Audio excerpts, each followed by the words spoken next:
പാകിസ്ഥാൻ സൈനിക മേധാവി അസീം മുനീറിന്റെ ബഹാവൽപൂർ സന്ദർശനം ആഗോളതലത്തിൽ ചർച്ചയാവുകയാണ്. കണ്ണും കാതും കൂർപ്പിച്ച് സസൂക്ഷ്മമായി തന്നെ ഇന്ത്യ അതിനെ നിരീക്ഷിച്ചു വരികയാണ് എന്നതാണ് റിപ്പോർട്ടുകൾ സൂചിപ്പിക്കുന്നത്.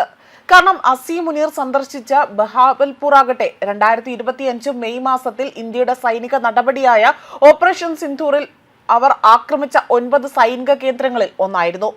ആയതിനാൽ തന്നെയാണ് ഇപ്പോൾ ചില ആശങ്കകൾ വീണ്ടും അവിടെ നിറയുന്നത്.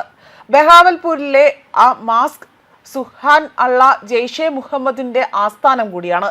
ഇതോടുകൂടി തന്നെ ഭീകരരും പാകിസ്ഥാൻ പട്ടാളവും തമ്മിലുള്ള ഔഷധ കൂട്ടുകെട്ടിന്റെ മറ്റൊരു ചുരുൾ ഇവിടെ അഴിയുകയാണ്.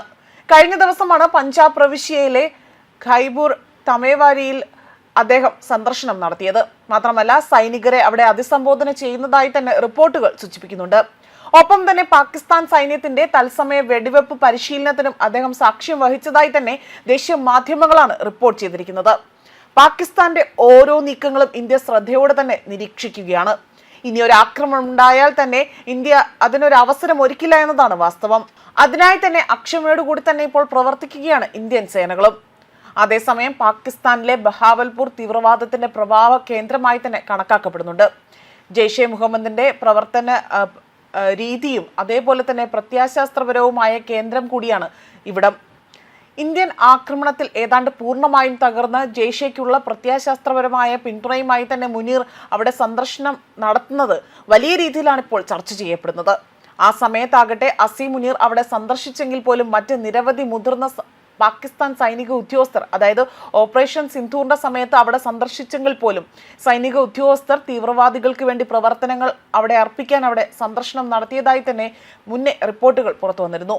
ഇന്ത്യൻ ആക്രമണത്തിൽ ഭയന്നിരിക്കുന്ന അവിടെ വലിയ രീതിയിലുള്ള വിന്യാസങ്ങൾ നടത്താൻ അവർ കൂടുതലായി തന്നെ ശ്രദ്ധ കേന്ദ്രീകരിച്ചതായി തന്നെ റിപ്പോർട്ടുകൾ പുറത്തു വന്നിരുന്നു. അതേസമയം അസീം മുനീറിന്റെ സന്ദർശനം ഒരു പതിവ് സന്ദർശനമായിട്ട് തന്നെയാണ് ഇവിടെ കണക്കാക്കപ്പെടുന്നത്.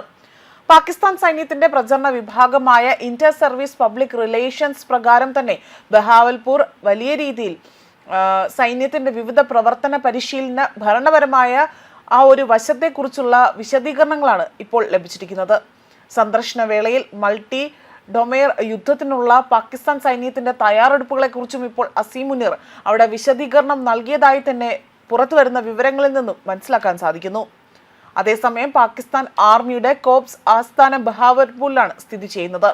പാകിസ്ഥാന് രാഷ്ട്രീയമായും പ്രത്യാശാസ്ത്രപരമായും വളരെ സെൻസിറ്റീവായ ഒരു സൈനിക മേഖല കൂടിയാണിത്. ജെയ്ഷെ മുഹമ്മദിന്റെ താവളമെന്ന നിലയിൽ തന്നെ ഇതിന് കാര്യമായ പ്രാധാന്യമുണ്ട്. 2015 മുതൽ തന്നെ പ്രവർത്തിക്കുന്ന ജെയ്ഷെ മുഹമ്മദ് ആസ്ഥാനം 15 ഏക്കറിലാണ് വിന്യസിച്ച് കിടക്കുന്നത്. അവിടെ റിക്രൂട്ട്മെന്റ് അതുപോലെ തന്നെ ഫണ്ട് റേസിംഗ് ഇവയെല്ലാം തന്നെ ഇതിൽ വലിയൊരു കേന്ദ്രമായി തന്നെ പ്രവർത്തിക്കുകയും ചെയ്യുന്നു. ജെയ്ഷെ ഭീകരർക്കുള്ള പ്രാഥമിക പരിശീലനം ഇവിടെ നിന്നാണ് നൽകുന്നത്. 2019 പുൽവാമ ആക്രമണത്തിൽ ഉൾപ്പെടെ തന്നെ തീവ്രവാദികൾക്ക് ഇവിടെ നിന്നാണ് പരിശീലനം ലഭിച്ചിരിക്കുന്നത്. പാകിസ്ഥാൻ ആർമിയുടെ 31 കോപ്സ് കമാൻഡ് ആസ്ഥാനത്ത് നിന്ന് അല്പം അകലെയാണ് ഈ തീവ്രവാദ ക്യാമ്പ് സ്ഥിതി ചെയ്യുന്നതും. ന്യൂസ് ഡെസ്ക് കർമ്മ ന്യൂസ്.